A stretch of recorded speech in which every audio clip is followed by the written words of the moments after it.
Pour éviter les erreurs de stratégie comptable et fiscale, vous allez avoir la chance d'entendre M. Hervé Cabache.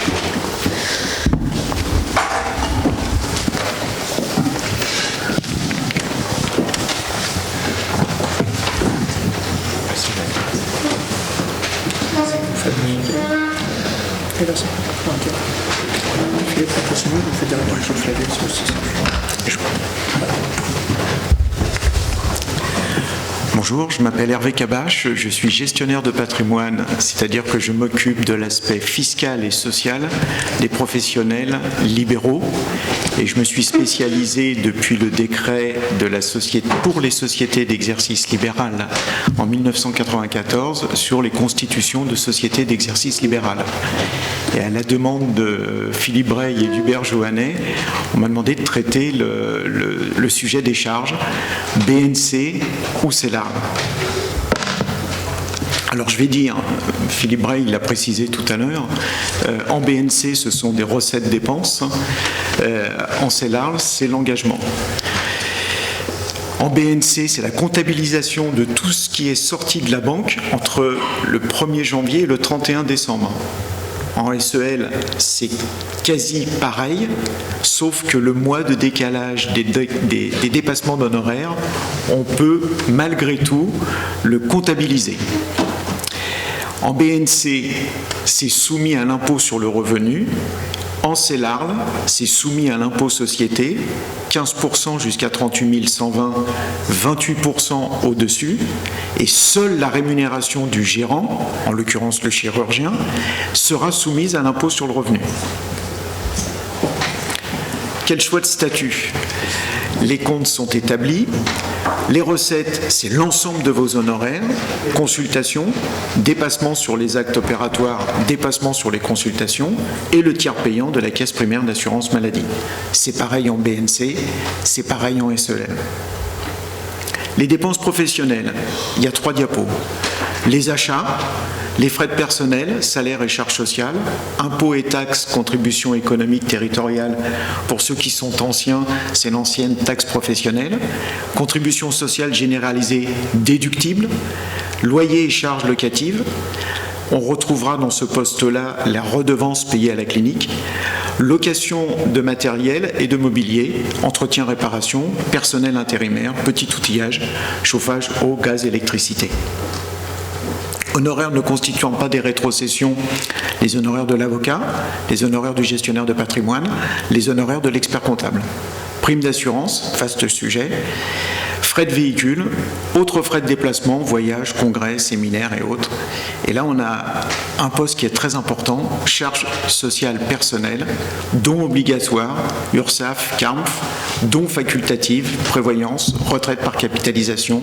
C'est la ligne BK de la déclaration 2035 et on reparlera de ce poste-là pour le calcul de la rémunération en SEL. Les autres dépenses professionnelles, frais de réception, de représentation, de congrès, fourniture du bureau, frais de documentation, de correspondance téléphone, frais d'actes et de contentieux, cotisations syndicales, professionnelles, sociétés savantes, autres frais divers de gestion, frais financiers, pertes diverses totales. Pour la détermination du résultat, c'est l'excédent, recette, le total, plus-value à court terme, divers à réintégrer, bénéfice de la SCM, société civile de moyens, pour partager les locaux, pour partager la secrétaire, pour partager le système informatique, le TPE, etc., etc. Une éventuelle insuffisance, des frais d'établissement, dotation aux amortissements, vous avez acheté un ordinateur, vous avez acheté un logiciel de commande vocale, vous avez acheté, et ces matériels-là, dès lors qu'ils sont supérieurs à 500 €, sont amortis sur 3 ans, voire plus s'il s'agit d'un immeuble. Moins-value à court terme, éventuellement un déficit de la SCM. Et là, on a le bénéfice. C'est la ligne CP de la déclaration 2035. C'est ce qui va servir pour calculer vos impôts N+1, vos charges sociales N+1. C'est vraiment à partir de ce poste-là qu'une banque est capable de vous financer et cela décline l'ensemble de vos cotisations obligatoires qui vont suivre derrière. En BNC, vous subissez ce système-là.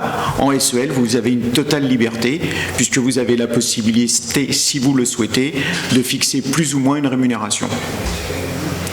Les charges dites obligatoires versus les charges facultatives. C'est la ligne BK, on en a parlé tout à l'heure. En BNC, on est contraint au système social et fiscal, on n'a aucune marge de manœuvre. En SEL, c'est le choix du montant de votre rémunération qui va déterminer vos cotisations sociales obligatoires et votre prélèvement à la source, votre impôt sur le revenu. Dans les deux cas, il est conseillé de souscrire à des contrats de capitalisation. En BNC, vous aviez 150 000 € de BNC. Vos calculs au titre de la CAMF sont effectués sur la base de 150 000 €. Si en SEL, vous ne prenez que 100 000 €, votre retraite CAMF sera calculée sur 100 000 €. Vous avez donc une perte de droit à la CAMF d'un montant de 50 000 €. Cette perte, il faut essayer de la reconstituer sur un contrat de capitalisation retraite souscrit dans le cadre de la loi Madelin, de préférence auprès d'une compagnie d'assurance offrant des garanties de type vous mettez 1 € le 29 novembre 2019, vous saurez à vos 67 ans quel sera le montant pour cet euro investi de la rente. Vous avez également des possibilités d'annuité garantie. Il faut maîtriser les frais de chargement, il faut qu'ils soient de l'ordre acceptable. Il faut que la table de mortalité, elle vous soit acquise au moment de la souscription du contrat. Et depuis peu, avec la loi Pacte, on a des sorties en capital ou mixtes des deux, capital plus rente, qui sont possibles depuis le 1er octobre 2019, au moment de votre cessation d'activité. Et il y a tout un tas d'autres petites choses à voir au niveau du contrat. Je vous remercie pour votre attention.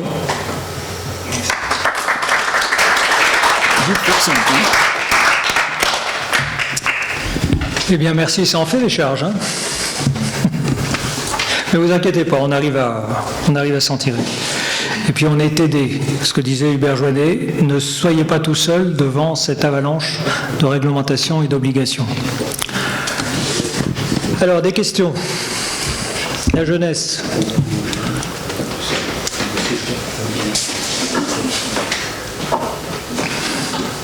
Monsieur Joannet. Oui, alors, moi, s'il n'y a pas de questions sur la communication des charges, effectivement, c'est très complexe. On voit bien que la CELAR, c'est quand même plus maniable. Je voudrais revenir à ce que... Je voudrais poser deux questions à Maître Lucas Balou. Il y a dans les établissements privés, il y a des listes de garde qui concernent en fait tous les praticiens. Qui ne correspondent pas à la permanence des soins, c'est-à-dire que c'est une liste de garde qui est établie par la clinique pour qu'il y ait un chirurgien disponible au cas où, en cas de besoin, etc. Et on a eu comme ça des confrères qui se sont fait alpaguer parce qu'on les a appelés pour des patients qu'ils ne connaissaient absolument pas, et on leur a dit mais vous étiez de garde, etc. Alors, ça n'a rien à voir avec la permanence des soins dans une spécialité où là, les chirurgiens ont une attitude tout à fait responsable, etc. Mais qu'est-ce qu'on peut penser de ces listes de garde qui ont été décrétées par l'établissement et qui finalement ne correspondent pas à grand-chose? Et je voudrais vous poser une deuxième question en fonction de votre expérience. Est-ce que vous pensez qu'un chirurgien va pouvoir continuer à s'installer tout seul ou est-ce que ça va devenir très très compliqué pour lui? Alors les listes de garde non consenties, on peut les appeler non consenties, c'est-à-dire imposées par la clinique, pas consenties par le... Oui, mais qui oblige je vais préciser la question d'Hubert, qui oblige le chirurgien à venir en deuxième rideau lorsqu'on ne peut pas joindre le chirurgien référent, et qui oblige le chirurgien à se placer dans une situation de bon samaritain pour gérer des problèmes pour lesquels il n'est pas forcément compétent. Je ferai allusion à la chirurgie bariatrique. Un chirurgien qui ne fait pas de chirurgie bariatrique n'est pas compétent en matière de suite opératoire bariatrique et il se trouve inscrit sur la liste de garde et on l'appelle. Alors, le principe, c'est que vous ne devez pas accepter de responsabilité que vous n'ayez personnellement consenti. Il n'y a pas un texte supérieur, y compris au sein des établissements de santé privés qui imposent aux chirurgiens d'être de garde 365 jours par an à plusieurs, c'est-à-dire divisé par le nombre des équipes chirurgicales. Et le directeur de la clinique n'a aucun pouvoir de vous dire, Joannet, vous êtes de garde le week-end prochain, et puis celui d'après, etc. Ça, il faut que les choses soient très claires au sein de l'établissement. Maintenant, vous avez des autorisations qui sont obtenues par les établissements auprès des ARS qui imposent des gardes, des astreintes, et il vous appartient, au moment où l'établissement sollicite l'autorisation, d'être impliqué dans les obligations que va prendre l'établissement au nom des chirurgiens, si les chirurgiens n'acceptent pas ces obligations. Et là encore, on en revient au contrat. Vous êtes indépendant puisque vous êtes libéraux, et vous n'avez pas à accepter qu'on vous impose un tableau de garde, en dehors de la continuité et de la permanence des soins, que vous n'ayez pas consenti. Mais il faut pour cela que vous puissiez l'écrire par une lettre commandée à la direction de la clinique en disant « J'assume totalement mes astreintes, les gardes, le tableau de garde qu'on a mis en œuvre entre nous, chirurgiens, dans une discipline, mais je n'accepte pas d'être dans une garde multi-spécialité parce que d'abord, je n'en ai pas les compétences. » Alors maintenant, c'est pas parce que je me suis déplacée 2 ou 3 fois parce qu'un collègue m'a appelé au secours et que confraternellement je suis venue parce qu'il n'y avait personne d'autre, c'est pas un sujet suffisant pour qu'on vous dise finalement on ferait ça très bien et on peut vous inscrire en routine dans un tableau de garde. Donc c'est pas... Là, les établissements dont vous parlez avec les autorisations de l'ARS, c'est pas forcément. Ce sont les établissements qui ont des urgenties, enfin qui prennent des urgences, ou les établissements qui ont des soins continus, ou ça peut être d'autres établissements. C'est notamment quand il y a des enfin, Monsieur Cuc va vous. Non, là, il faut être bien clair. Il y a 2 choses différentes, vous l'avez dit.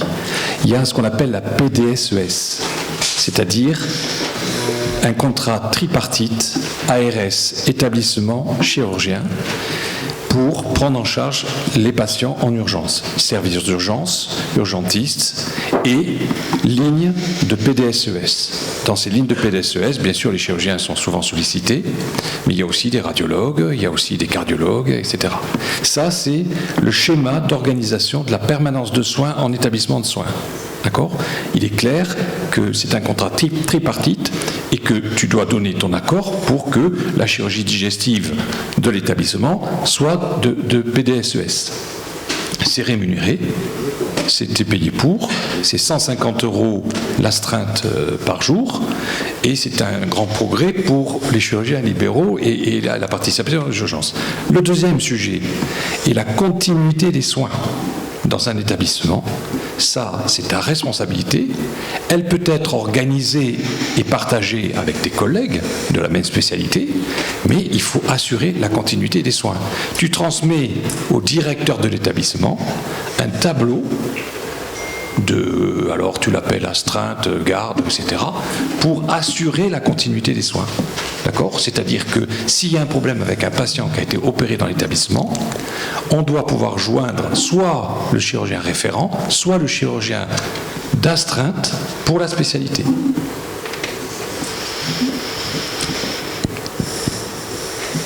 C'est très clair. Bon. La PDSES, vous avez signé, hein, on demande votre signature personnelle. Ça c'est officiel, oui. Il y a un contrat tripartite, mais vous êtes dans le contrat. Il y a des listes de garde et tout ça. Vous êtes l'une des parties. C'était plutôt l'autre aspect qui posait problème. Et alors sur l'installation seule, vous pensez que c'est... Ça, je pense qu'il faudrait mieux demander à vos confrères. Moi, juridiquement, rien ne s'y oppose. C'est sûr que pour des raisons de compétences, des raisons de groupe, des raisons de continuité des soins, il est beaucoup plus confortable aujourd'hui.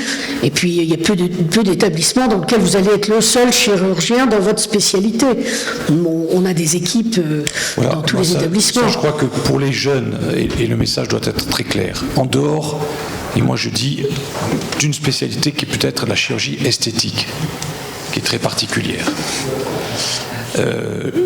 l'avenir, c'est pas de s'installer seul.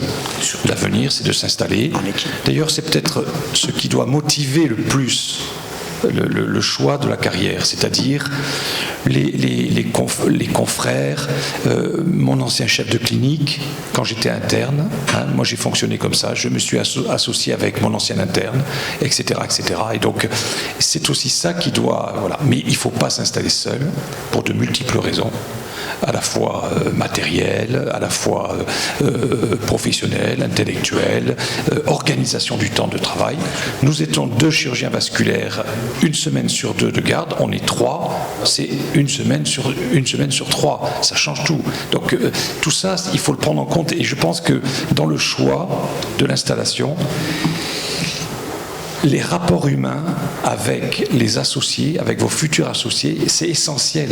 C'est pire qu'un mariage. Vous passez du temps, vous passez de l'argent, vous passez des responsabilités. Vous devez avoir confiance à vos associés parce que vous faites un métier à haute responsabilité. Et c'est ça qui est essentiel.